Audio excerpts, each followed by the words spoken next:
I also got into the habit of, after meditation, smiling and taking that smile out into the world with me. It's a way of taking the peace of meditation out into the world. Okay, for this evening's talk, again, don't know what I'm going to talk about, but what came up at the beginning of the meditation is I wanted to indulge myself this evening. I'm going to talk about the subject which I like most of all, which is meditation itself. Buddhist meditation and its place in the scheme of things. I know that this weekend there are peace marches on, and sometimes you wonder, do people really understand what peace is? Do people understand what freedom is? The United States sometimes calls itself the free world, but then there's over, I think, 2 million prisoners in the United States. What is freedom? We're all searching for happiness in this world, but what is happiness? When we come to all the religions in the world, we may all go up on our soapboxes and pronounce what we think is right and what we think is wrong, and which is the best religion, which is the worst religion, and so on. But that really doesn't really cut much ice, as they say. It doesn't really mean very much. Just empty words. What is more important is we teach people just how to find out for themselves, especially the big questions of life. About who are you? Is there such a thing as a God or not? Is there rebirth? Is there karma? What's the purpose of life? All of those big questions which are spiritual, which are meaningful, which are actually the guidelines for one's existence, for one's life, are so important that really we can't just trust what a monk or a priest or a pope or whoever says. We have to find some way of finding these things out for ourselves. And this is the main purpose of Buddhist meditation. As many of you would know, that Buddhist meditation is and has been from the very beginning the central part of the Buddha's teachings, simply because the Buddha became the Buddha by meditating under a wisdom tree, a Bodhi tree. And so meditation is quintessentially Buddhist. But for these days when meditation becomes quite popular, quite faddish, for much of what we call meditation in our Western world, it's relaxation. And there's something much deeper in Buddhist meditation. Relaxation is fine. Relaxation means that you have a greater chance of coping with the difficulties, with the stresses, with the disappointments, with the problems of life. But I think we should all know there's something much more to meditation than that. And indeed, the way of Buddhist meditation goes to the very heart of things. On the way, it sort of brings up tremendous peace, tremendous sense of contentment, great relaxation, and a sense of ease in one's life. But it moves much deeper into states which are beyond this world, literally, and also states which give you insights, understandings into the answers to the big questions. So the way of meditation is actually teaching people to find out for themselves, giving people a means, a route to learn. I know that many teachers working in schools and universities tell me that their main job is not to impart information, but to impart the way to find out information, to give them skills to inquire and find out the truth for themselves. And that's why that many people find the internet just so fascinating, because there's all this information out there. In Buddhism, really, instead of the internet, the inside net of the mind, where you actually find out heaps and heaps of other information by clicking on into meditation and by finding all those truths, not in the World Wide Web, but in your inside sort of net of truth. And this is what meditation is all about, of finding those ways inside and finding out exactly what's going on. When a person sits down to meditate, what they're actually doing, they're letting go of distractions in the world. Distractions in the world are just ways of trying to seek happiness outside of yourself, outside of this moment. It's always this search for truth somewhere else. In the same way we think that somebody else is the owner of truth, so you come and ask questions from a monk or from a guru or from some expert. And we have a culture now of having experts. And we think that the people who know all of the truths are in universities or they're consultants. There's no consultancy in Buddhism. You are the consultant. You are the expert. So instead of trying to ask questions of somebody else in Buddhism, the whole idea, the purpose of Buddhism, is to act as a mirror and encouragement to find out those answers for oneself. However, many people are lazy in this world. They want to find out the truth from somebody else. Just go and ask a wise person, an expert, a consultant, and they know the truth. And of course that has caused, or will cause, so many difficulties and problems in this world. If they do know the truth, do you understand what they're saying? So which is why, especially in Buddhism of most religions, always telling you, encouraging, to find out that truth for oneself. That every human being, no matter what race, no matter what gender, no matter what age, able, disabled or whatever, because everybody has a mind, and in that mind is the truth, everybody has the opportunity to find out that truth for themselves. Everybody has the opportunity for enlightenment. Not just men, women, not just Asians, Australians, not just university professors, bricklayers, whoever you are, one can find out that truth for oneself. And meditation is the way to find out that truth. Now what meditation is doing is going to the source of things, going into the center. Some years ago I gave a simile of the times when I used to go to cinemas in London as a young man. In those days that people would smoke in those cinemas, and I was very happy that they smoked, otherwise this simile would never have occurred. When you'd look at the movie on the screen, but every now and again, especially when it started getting a little bit boring, you would notice that that screen in front of you had a cone of light receding from it. And instead of looking at the screen, sometimes you'd look at that cone of light. Because the smoky air, some of the light was reflected off the smoke particles and formed this very visible cone of light. And you go back to that source of that cone of light. You go to its focus, its origin. The visible cone would actually show where everything was coming from. And then you'd see in the back of the cinema, in the little box high up, there was a bloke, usually, with a machine and just little celluloid going through a bright light. That was all it was.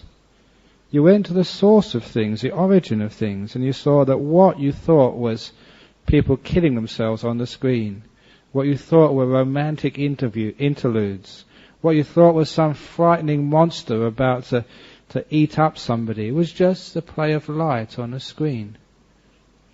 It was a wonderful example of what we mean as delusion, and how we can buy in to much if we take to be real, and we can suffer as a result because we don't understand the source of all of this. It reminds me of a simile I haven't told for a while, of a friend of mine who, when he was young, went to the island of Jamaica. In the island of Jamaica, he went to a remote part, a very rough part. It was a very violent island. It still is. Have a high crime rate there. And he went to this particular part of Jamaica where they still had drive-in movie theatres. And in this particular movie theatre, instead of having a usual cloth screen, had a concrete screen. This huge reinforced block of concrete, some 1 or 2 feet thick. And he had to ask the people, why on earth, of all of the drive-in movie theatres they'd ever seen in the world, why had this place got a concrete screen instead of a cloth screen? And the answer was this particular town used to like cowboy and Indians, Western movies. And whenever there was, as there always is in Westerns, a gunfight, whenever the cowboys were shooting the Indians or the sheriff was shooting up somebody, whenever there was a gunfight, the people in the audience would also get their guns out and join in.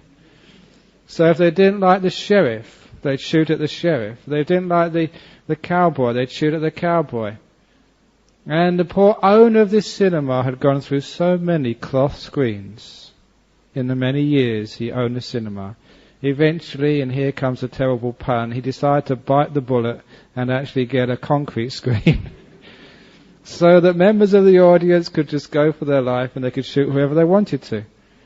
This might give an idea for entrepreneurs in Perth to have a theme movie cinema where people can be given guns and they can shoot whoever they want. I'm sure some people in our community would quite like that. But anyhow, in this particular movie, you could see that people were getting involved in the characters because they couldn't see the source of things as they truly are. In the same way, in our life, in the movie of our life, how often do we get involved in the characters, in the dramas of life, not realizing what the source truly is?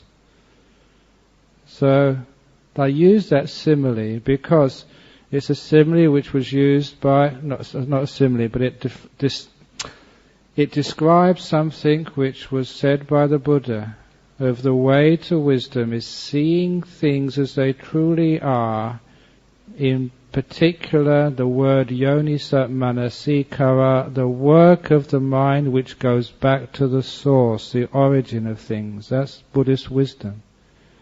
So you want to find the origin, the source of things. Now you can imagine just that cone of light ever going into a center, a confined area. This is defining the path of what we call Buddhist meditation. We go in to the present moment. We go in to silence. We go into the breath. We go into the mind. We go into these deep states of bliss to find out the source of things. Always going in and in and in.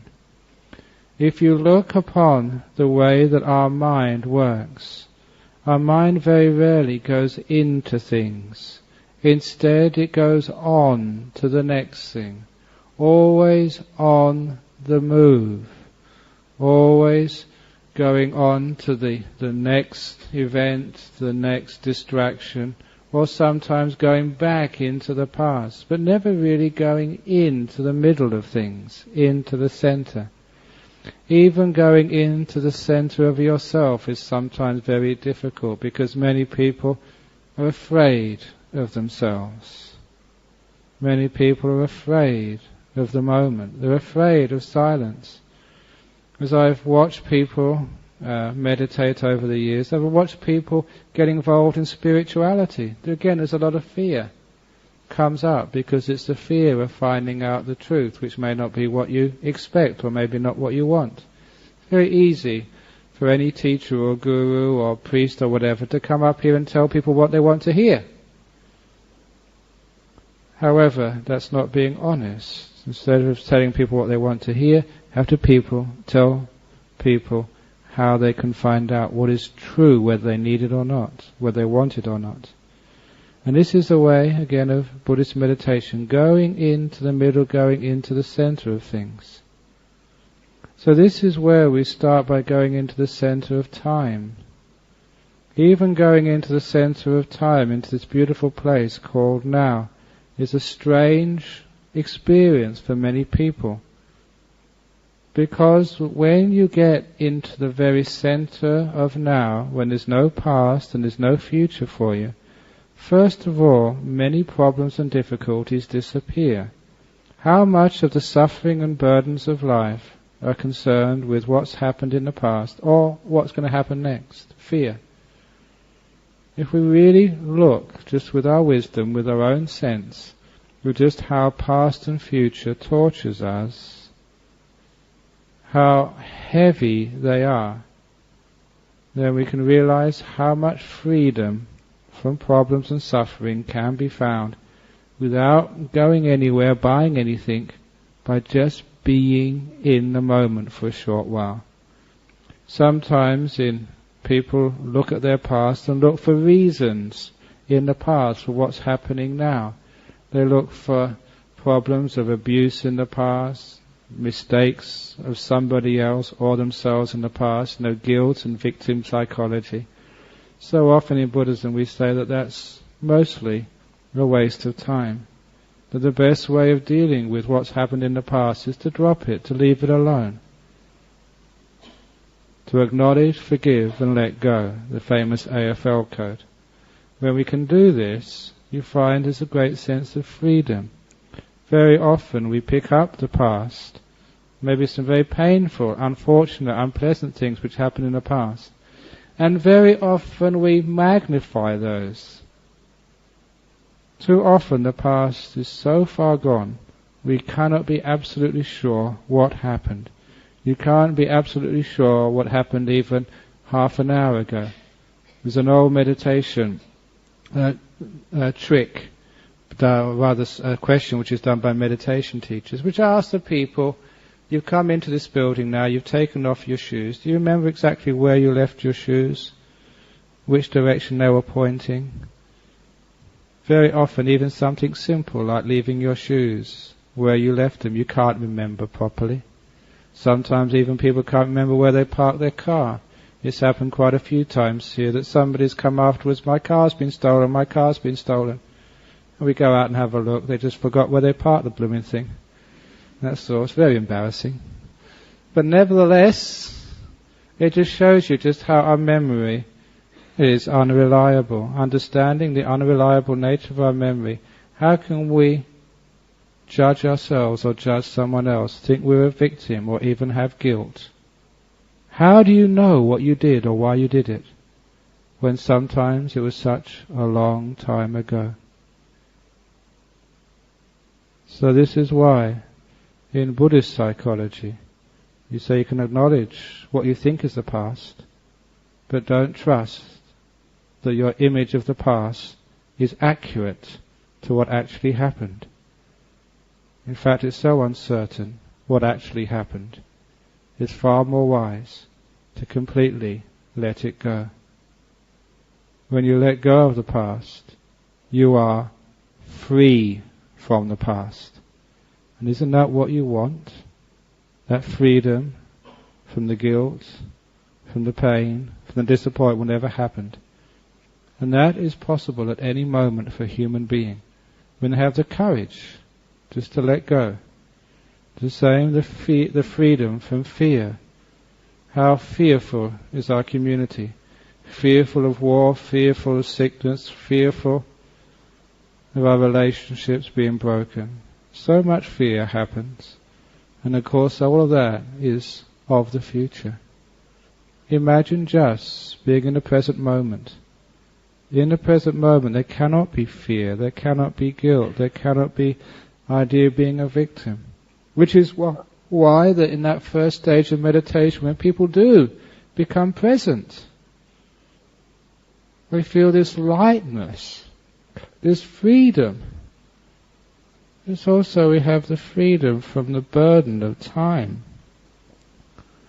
We feel oppressed by time in our society, never having enough time to do all of these things we think we should be doing, to go to all these places we should be going, to complete all our tasks. In the present moment you find there is all the freedom you have in the world. It's a strange thing that when you come to this very small area of time we call now, it looks as if there's no space there at all. But to come into the present moment you feel this huge amount of time. You have all the time in the world when you're now. That's how it feels. A couple of weeks ago I was talking about measuring. This is what is happening. When you become one-pointed in time, which is what present moment awareness is all about, one-pointed in time, going to the focus, the source of time, like that cone from the movie theatre, you find in that point of time you have all the time in the world. because you are free from measuring time. In a point you can't measure. All measurements are from the past to the present, future to the present, or future to past.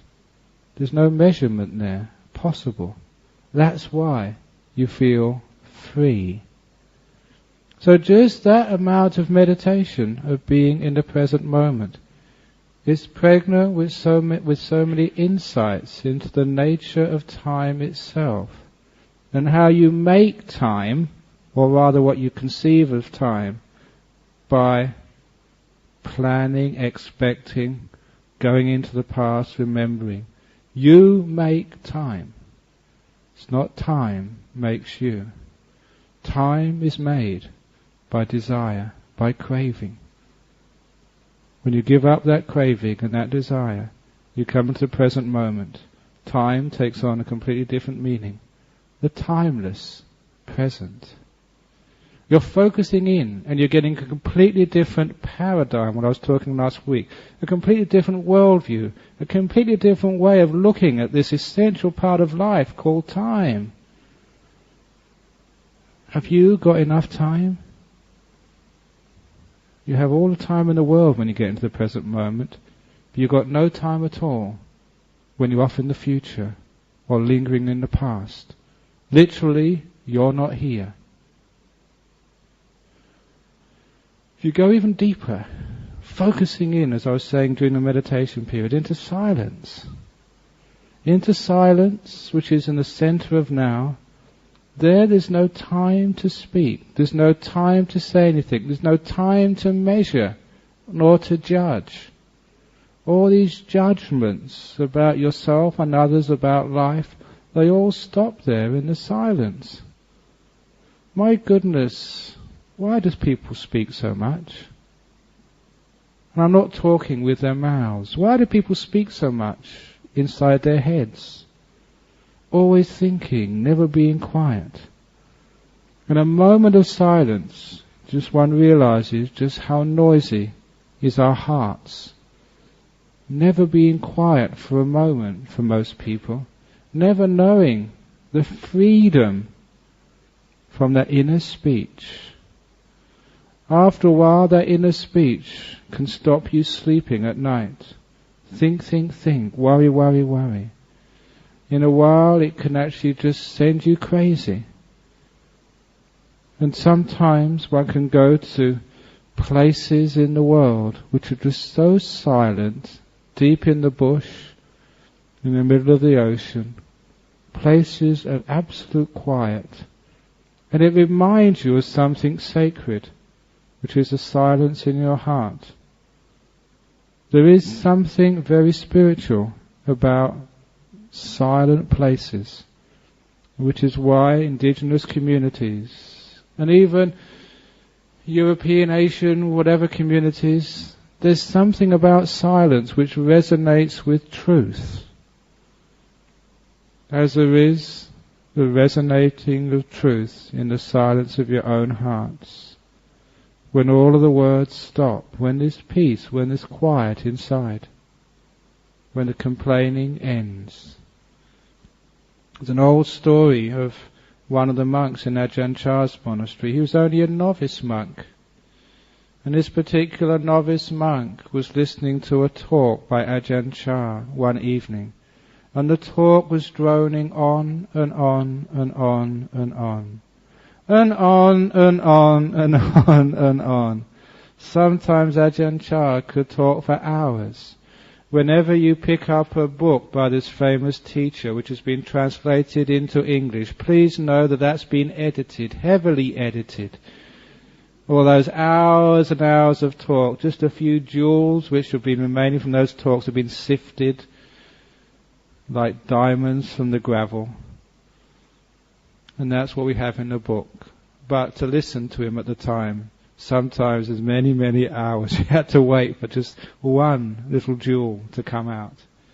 And this is what was happening that evening. The little novice, as you know, in Asian countries, in Sri Lanka, in Thailand, Burma, Laos, sometimes little boys get ordained as novices, maybe because they have no parents, or because their parents are destitute, and a monastery looks after them and gives them a livelihood. But once this little boy was listening to this talk, and he was getting so bored and fed up. And as a novice, he couldn't walk out of the door. He had to sit there and listen. And he got so mad at Ajahn Chah, he kept on thinking, when is this monk going to stop? When is he going to stop? When is he going to stop? And you know how obsessive the mind can become, like getting into a rut which you can't get out of. When is he going to stop? When is he going to stop? When is he going to stop? And after an hour or so of thinking this in his mind changed. Slightly, but so dramatically. Instead of when is Ajahn Chah, this great teacher, when is Ajahn Chah going to stop? His mind turned and said, when am I going to stop? And he stopped. His mind stopped. He went into silence. And when he opened his eyes again afterwards, all the monks had long gone.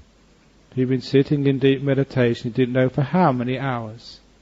His mind had stopped.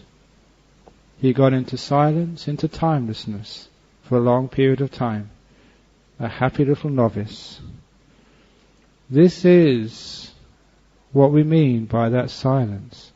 When that inside stops, and it gets quiet, you'll find that when that mind stops, all this thinking, all the judging, all the fault finding, all the measuring, all the knowing. We think we know. We think we understand. Because we believe in that inner monologue. This is where you find a deep truth. You're not buying into that inner soundtrack. You're stopping it and becoming quiet and silent.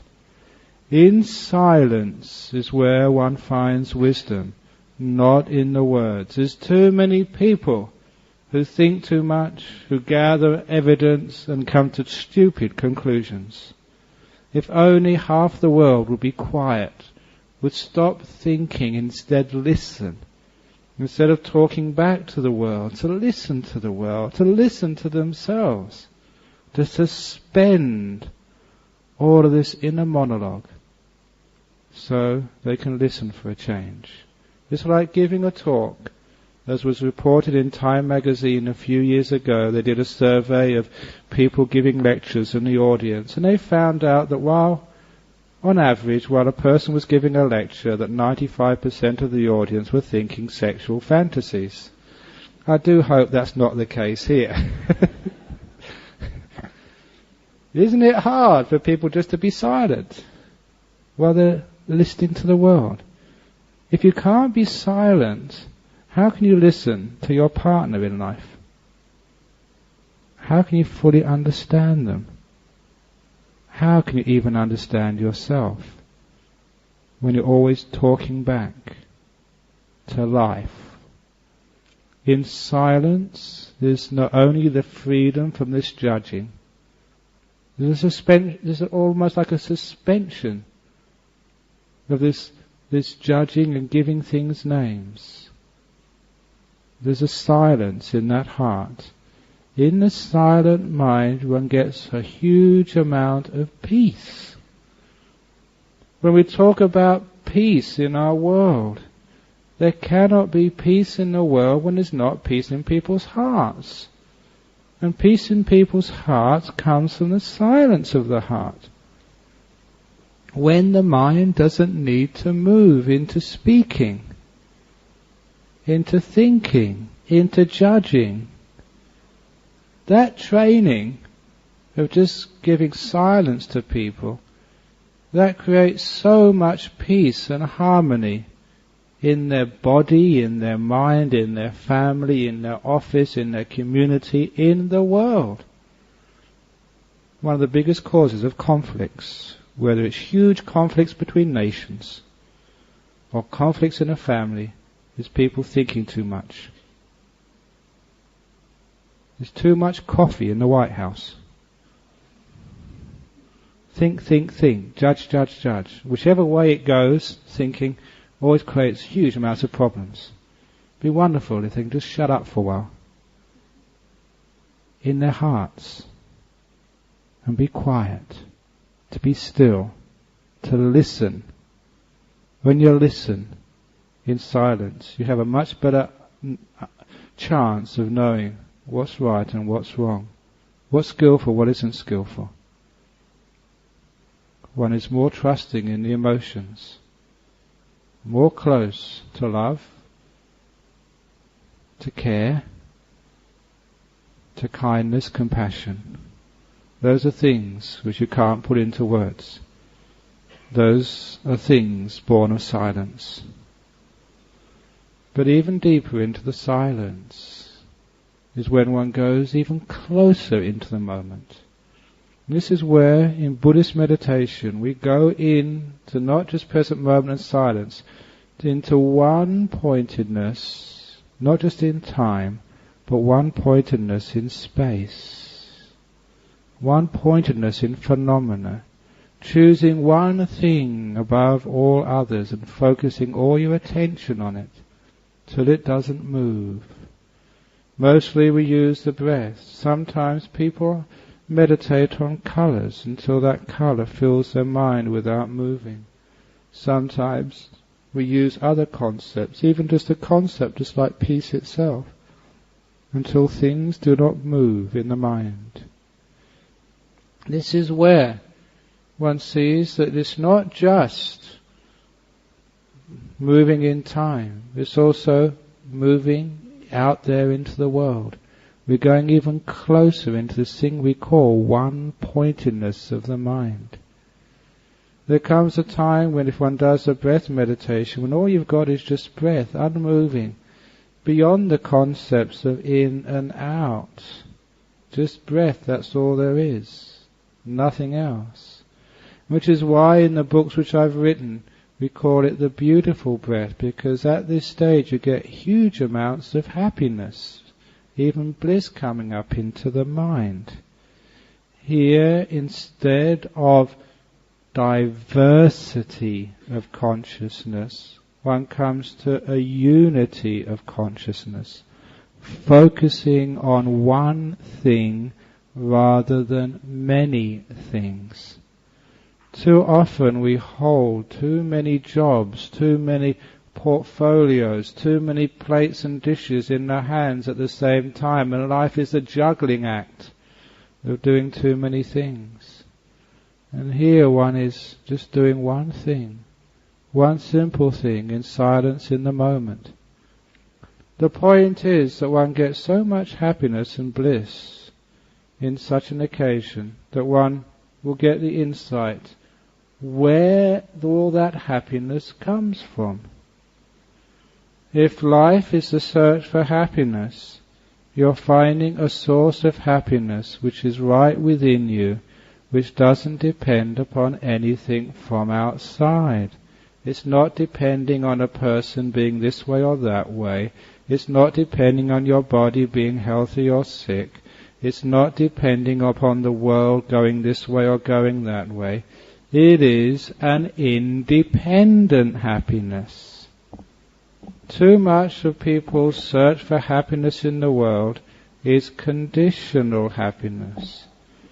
Condition on another person, conditioning on your health, conditioning on the country or your footy team winning or whatever. Too much of our happiness, one should know, is dependent upon so many causes that it is unstable, unreliable, and eventually it goes wrong. This is called suffering in the life. Conditional happiness. What I mean by conditional is you need things to keep it going. Is your happiness in life conditional depending upon other people, depending upon your wealth or your health or your security, the safety of the country or whatever? Those things have to change. There's no way around that. That should be obvious truth. The one thing which you can be sure of and you can know as an absolute truth, the one thing which everyone would admit, is the change, the flux of life, the flux of other people changing, you changing, life changing. That's something which everyone should accept. Yeah, we can accept that as truth. That's so obvious. So why are we investing so much of our happiness in things which are so unstable they could end at any time? If we really want true happiness, we have to go to the happiness which is within. Unconditional happiness, internal happiness, like a spring deep within the human heart of deep peace and stillness, is a revelation in every sense of the word to gain those happinesses of the heart. I do remember even the first time when I meditated as a student, just trying it out just for 5 or 10 minutes, feeling a sense of happiness just by 10 minutes of watching the breath. And that was intriguing to me. Why could just sitting there, just watching your breath go in and out for 5 or 10 minutes, give that taste of freedom? When I was taught to believe, that happiness came from chasing girls, or your soccer team winning, or going to the pub, or becoming rich, whatever else, that's what I thought was happiness. But there was something else which taught me happiness. Too many people in this world are just a sheep. They just, whatever anyone else says is happiness. You look upon the movie guide, what other people say is a good movie, and you go then, because everyone else says it's a good movie, you say it's a good movie, because it's been nominated for an Oscar, you mean it must be a good movie because everyone else thinks it's a good movie. My goodness, there's so many sheep in this world. I remember again the first time I took beer. The first time I had a glass of beer as a young 14-year-old, breaking the law, of course. I was, being stupid. I don't recommend that. But the thing which I always remember was just how terrible it tasted. And why sane people could spend so much money buying that stuff and making such a big business out of it. What was the big deal of having beer and getting drunk? However, because everyone else was doing it, because everyone else said it was so much fun to go and get a beer, after about 4 or 5 months my perception had changed. I liked it. You could see just all my likes and dislikes were just following what other people said I should like and shouldn't like. Too few people actually challenge and ask questions for themselves. Is that fun? Or is that not fun? Even watching TV. Is that fun or is it not fun? Coming to the Buddhist Society. Is it fun or is it not fun? Whatever it is, be rebellious and at least ask questions to find out what real happiness truly is in your life. Is it really happy just getting your big house and paying off your mortgage and getting a nice car and going to Europe on holidays? Is that real fun? So why do you work so hard for that? Challenge. The thing is that with the power of meditation, you're coming to something which you know as a direct feeling experience. This is much more fun than anything you've had before. You get deeper into those beautiful breaths, you get into these beautiful nimittas, these lights in the mind, which have got huge amounts of power and bliss. You're upping the bliss enormously. Very often when people first get these nimittas, these lights in the mind in meditation, they can't handle it. They get afraid. It's too powerful. They certainly come out with a smile on their face. These are huge amounts of happiness. One of the first deep meditations which I had as a young man, I only must be about 19 at the time, that was more blissful than sexual intercourse. And that, of course, if you have experiences like that, you will really, what the heck is going on? I use that simile sometimes when I go to teach meditation in prisons. It's an amazing sales pitch which gets all the prisoners really interested. But that is actually true, it's an experience. Why is there so much happiness there, with so much stillness and so much peace. So what it's actually saying there is what people think of as happiness in this world does not need to be sought for outside of yourself. You don't need to pay money for that. You don't need to sacrifice so much for this. And that is right inside of your heart, any moment, at any time, if you can only access this and learn just how to let go of your obsession with the future and the past and with chat talking, the two biggest obstacles, and just go into the moment, go into the silence, go into the breath. Again, these beautiful nimittas. Those nimittas, those lights in the mind, the simple light. I'm not talking about the many, many lights, but just the very simple and pure ones. The insight comes that that is a reflection of your mind. Those people who want to know what the mind is, this thing we call a mind, this is where you experience it directly.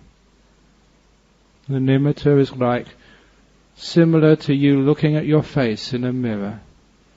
Here the mind is observing the mind in a mirror, as it were. For those people who think the mind has got something to do with the brain, straight away that this should be quite clearly seen to be false. These are where very deep insights come up, because you're having bare experience, you're having data which shows you some great truths which would be wonderful to find out for yourself, so you actually know for sure, you don't have to believe other people. The reason why you know that this has got nothing to do with the brain, because it's got nothing to do with the body. By this time, when these beautiful deep lights come up into the mind, during the deep stages of meditation, with lots and lots of bliss, the body has long since disappeared, to the point that you cannot hear anything with your ears, you can't feel anything with your body. All sight, sound, smell, taste and touch has completely disappeared. The 5 external senses by which you explore the world and know your body have gone. They've ceased, they've turned off. What you're left with, as I said already, is the mind. What in Buddhism we call this 6th sense. You're face to face with that mind. You're just with that mind. It's the pure mind, with all those other 5 senses disappeared. Another simile which I've given before, which is very pertinent, is a simile of the emperor, who's clothed from head to toe with 5 garments. Imagine an emperor who's got boots which go way up past his knees. He's got trousers which cover from his waist way below the top of the boots, to his calves. He's got a jacket which covers his waist, and which also goes up to his neck and goes down to his wrists. He's got gloves which cover his hand. He's got a helmet which covers his head. The whole of his body is covered by the helmet, by the gloves, by the tunic, by the trousers and by the boots. So there's no part of that emperor's body which you can see. In that simile, the emperor stands for the mind, and the 5 pieces of clothing stand for the 5 senses of sight, sound, smell, taste, and physical touch, which are obscuring this mind, covering it over, so you don't know what the mind is, because it's always covered and layered by these 5 external senses. Now, the only way you can know what the emperor truly is to take off all of those 5 garments, to see that emperor as he truly is, naked, with no clothing on at all. And this is the job of meditation, to take off sight, sound, smell, taste and touch, and to see the mind when it's removed far away from those 5 things. And this is what happens in the time of the beautiful nimittas. You are far away from the body. Someone can call you, you don't hear them.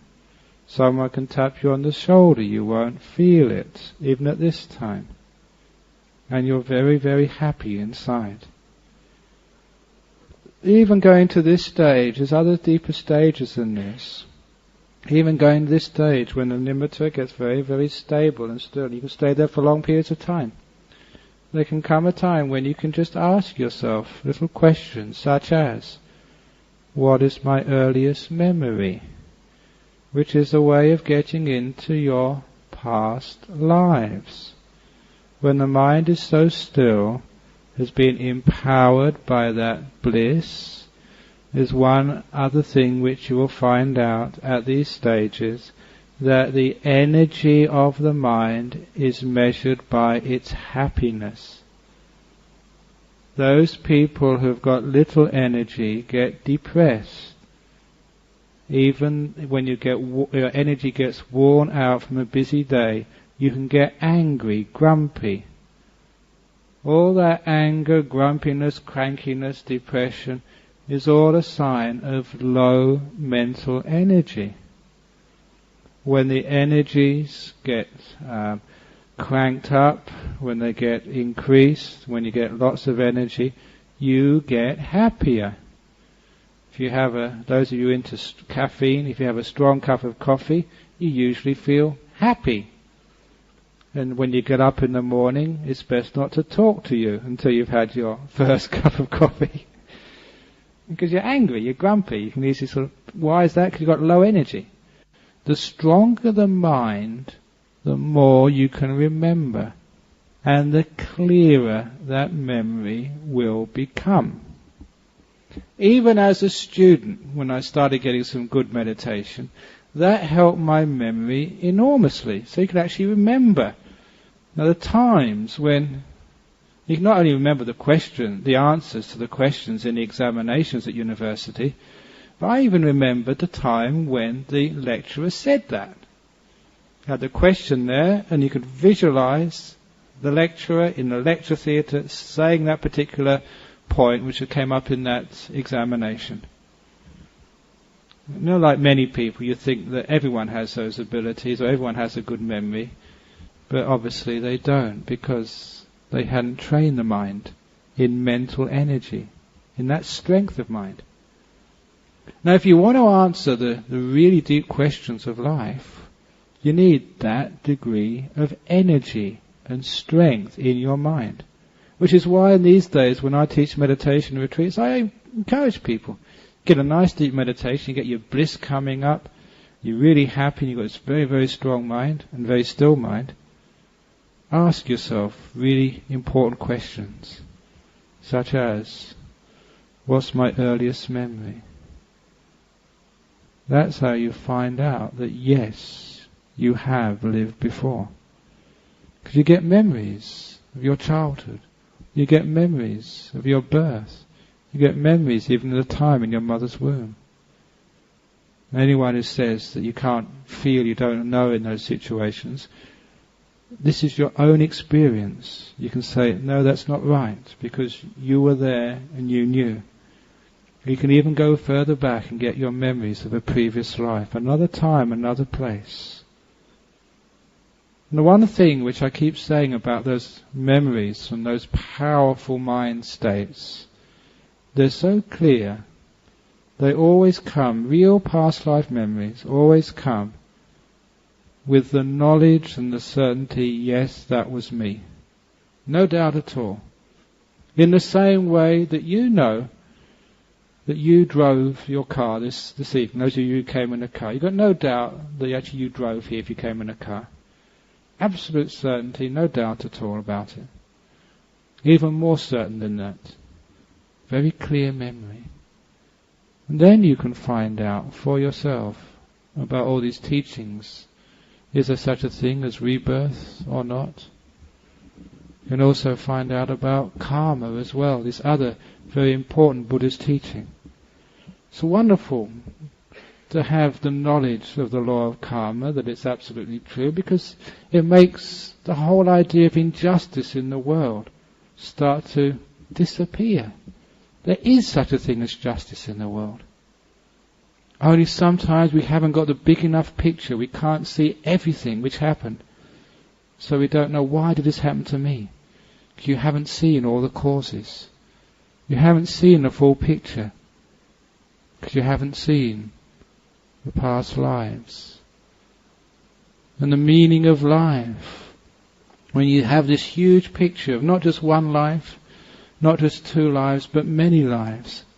My goodness, that starts to give you an idea about what this human existence is all about. So short. 80 years, 90 years, so short when compared to all the many lives you've lived. Sometimes they're just 5 years, 1 year, sometimes 20 years, sometimes old, sometimes young, sometimes a male, sometimes a female. My goodness, if you realize how many times you've been the opposite gender, where'd all this gender superiority, inferiority, how could that last? How can this racism, genderism, speciesism, where we think we're so superior than animals, all this I am special business, can all disappear when one's seen how many beings one has been over those years. This is where one starts to find out the truth of those ideas, deep questions about life, about the world, about nature, about the cosmos. In particular, when one finds, just in those deep states of meditation, just how the mind is independent of this body. One realizes why there is such a thing as rebirth. Sight, sound, smell and taste. So sight, hearing, smell, taste and physical touch, they will cease when you die. They're part of the body.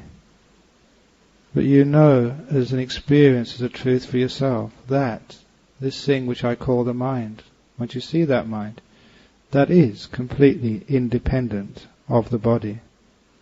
You will know just from that much, seeing that much, experiencing that much, knowing that much, that when your body dies, that mind will still be there. I've often noticed that those people who remember past lives, or who have experience of out of the body experiences, floating out of their body, going off to the light. Those people who tell the story, whether you believe them or not, that's common experience, floating off into light, going into that light, through that light. That same light you see in your meditation, that's the light I was talking about, called a nimitta. Just when the body dies, when the 5 senses finally turn off, when the mind manifests itself, that's the light which people see when they die. That's the mind manifesting.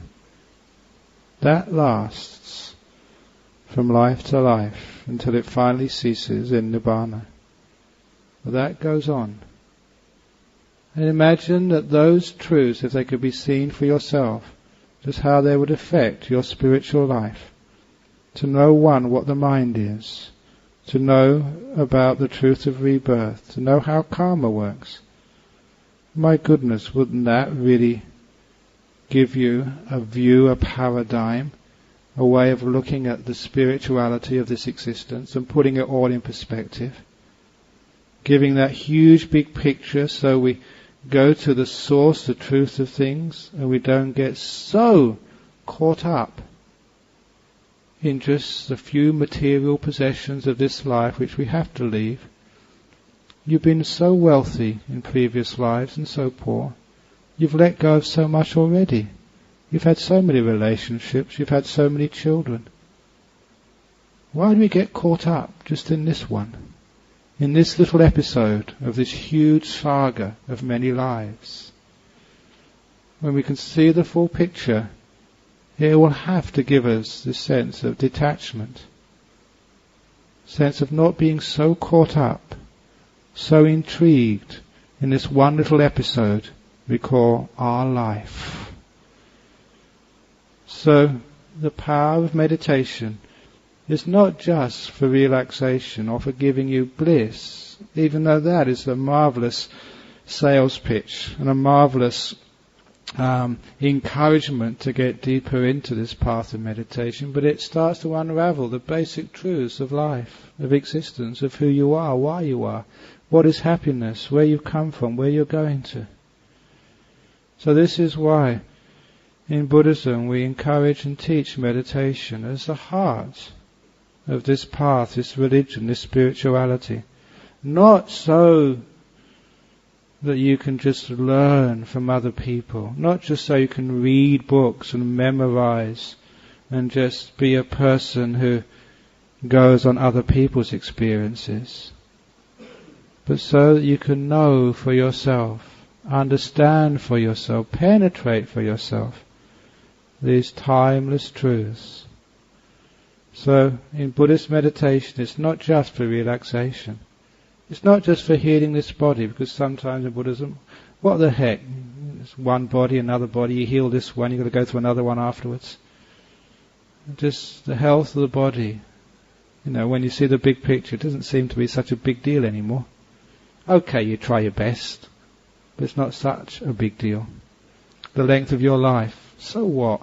10 years, 80 years, 50 years? Why make such a big deal about it? Why keep all these old bodies of yours going? It's just like keeping an old bomb of a car on the road when you get a new model very easily. Why? It's not so much a matter of life and death. That's supposed to be the biggest thing in the world, a matter of life and death. You can break all sorts of rules, go through red lights, break speed limits, a matter of life and death. Buddhism, that's not the most important thing in the world. Because you've lived and died many times. The most important thing is not a matter of life and death, but a matter of how you're living. It's the how, not the length, not the measures. So these are ways you can find out these truths for yourself. Really understand as your own personal experiences. And that's really, in my opinion, that's what makes Buddhism special, this path special. To be understood, each wise person for themselves. And meditation is not that hard. In fact, it's much harder not to meditate. In the sense that you'll have many more problems, many more difficulties, more stress, more burdens in life. So when you really get into the meditation, it just gets so easier, so freer, so more peaceful, so much more happiness. Whatever you're doing in your life gets smoother with less obstacles. And eventually, if you really get into it, this is where it can lead to finding out these great truths, finding out for yourself. Sometimes you think the only way we know who's right and who's wrong with all these religions and truths is to wait till we die. Then you'll know. It's too late then. Find out now. Have a lot of bliss, enjoy yourselves. When you have all that bliss inside, enjoying yourself, you don't need so many external things. It's good for the environment, meditating. You don't have to spend so much time with big DVDs and all this other stuff which costs lots of money and take a lot of resources from the environment. Imagine if all you needed to do is just go home and sit meditation. You get all the happiness and pleasure in the world. You don't need so much to have fun in life. So it's good for the environment. So this is a little way of explaining about Buddhist meditation. To actually finding out for yourselves about these great truths. And instead of people saying, it doesn't really make sense, instead of going on the rational world, which is all coming from your conditioning, get beyond that conditioning. See things as they truly are. Not thinking your way through these, but seeing into them. Present moment awareness into timelessness. Wow, that's so nice. Silence, there's not much all this talking inside. Wow, that's great. And then let go of the 5 senses in the body. Just get into this beautiful mind. Wow, that's so nice. And so much wisdom and understanding comes as well. Traditionally, men and women have become enlightened, not through thinking, not through reading, but by stopping. The way to wisdom. So that's the talk this evening on Buddhist meditation, the way to wisdom. Okay, anyone got any comments, questions or complaints? Okay, you're asking two questions there. First of all, exactly what depth of meditation do you need to be able to experience your past lives? And the second one's a personal question. You're asking, have I experienced my past lives? And if you want to check me out on this, that I'm not just trying to avoid the question, the 8th Pajitya of the monastic rules say a monk is not allowed to tell a lay person, in other words, not a monk, about those experiences. However, the way to find out, and I'm telling this, is you ask another monk. Because I can tell you about this monk or that monk or someone else's monk, but I can't tell you about myself.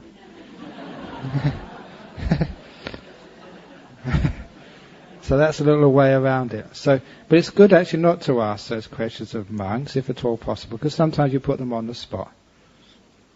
But there certainly are monks who can remember their past lives. Secondly, and nuns and other people, how much deep meditation do you need? Or you really, first of all, I always thought that actually you did actually need the full jhanas and come out afterwards. But I think that just to get even to that stage of even nimittas, this very beautiful bliss states of the mind, it gives the power of the mind. Then I think that might be enough to actually to experience like a past life. You do need stillness, you do need power to be able to ask that question and allow the answer to come up. And again, this is why in my retreats that I encourage people to do this. And even if they don't get their past life, they get early life memories. You know, when you were a little child, a little baby, when you were at school, sort of things you just cannot remember, you know, just ordinarily. And most people can actually do that. At least they can get some early life memories, which really shock them because they realize just how meditation works and how past lives memories actually work.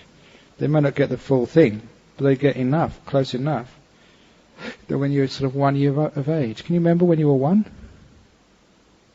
How many people can remember what they were doing when they were 1 year of age? Okay, but in meditation you can. Direct experience.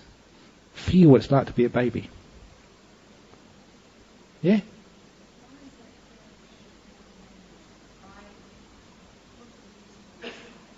What's the use of all these memories? Because it solves the question once and for all where you've come from, whether there's such a thing as past lives and future lives, and law of karma.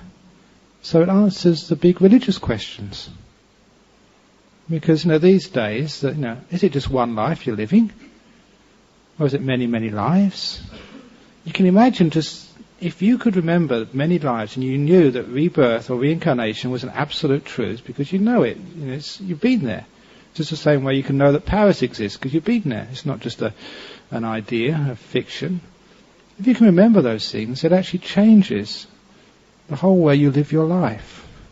It changes the way you look at morality, if you understand the law of karma. Too many people in this life, one of the reasons there's a lot of immorality or hurt in this life, because people think they can get away with it. I can just, as long as I don't get caught this life, I can just put all my money in some sort of tax haven or just don't pay, and I can be cruel to you and hurt you and cheat you and do all sorts of things to you because I can get away with it if I'm clever enough. But the point is that over many, many lives you see you don't get away with anything. In one life, you can see people get away. But over many lives, no, that doesn't work. You can see that it comes round to them. What goes round comes round over many lives. And also you realize that if you realize you're going to... Another thing which I always keep on saying, if you realize that sort of all the old people are going to come back again, then you look after the old people. They're a resource of the future. Because we think that when an old person, they're of no use to society. They're old, why look after them? Just bung them into an old person's home.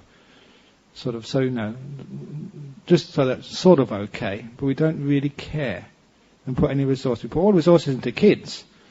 because they're important, they're our future. But old people are our future as well. This is one of the reasons I think that young people today cause so much trouble, is because we didn't look after them before when they were old, and now they're getting their own back. So for many areas it actually gives us a different way of looking at life. And the idea of justice, injustice, revenge and all that sort of stuff, completely different way of looking at it. So it has a lot of consequences. Yeah.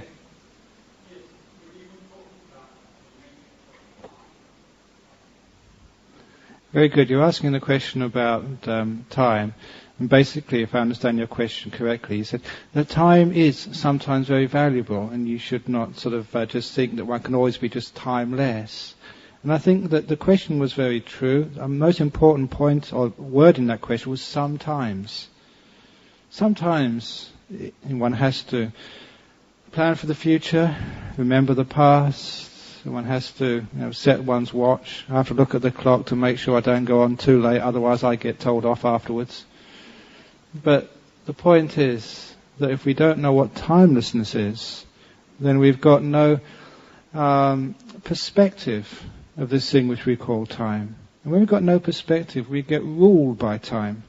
You get to think of time as just so important and so absolutely critical to us.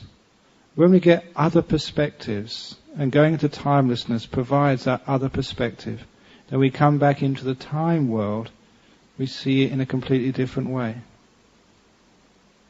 So it's just the gaining of perspectives. There's an old simile, which I've given many times, but it suits so many different questions. Tadpole living in water can never get a perspective of what water is, can never know what water is and what its purpose is. It's only when it grows up into a frog and actually leaves the lake or the river for the first time, goes onto dry land, then it can know what water is. It's the same when we can leave time, go into timelessness.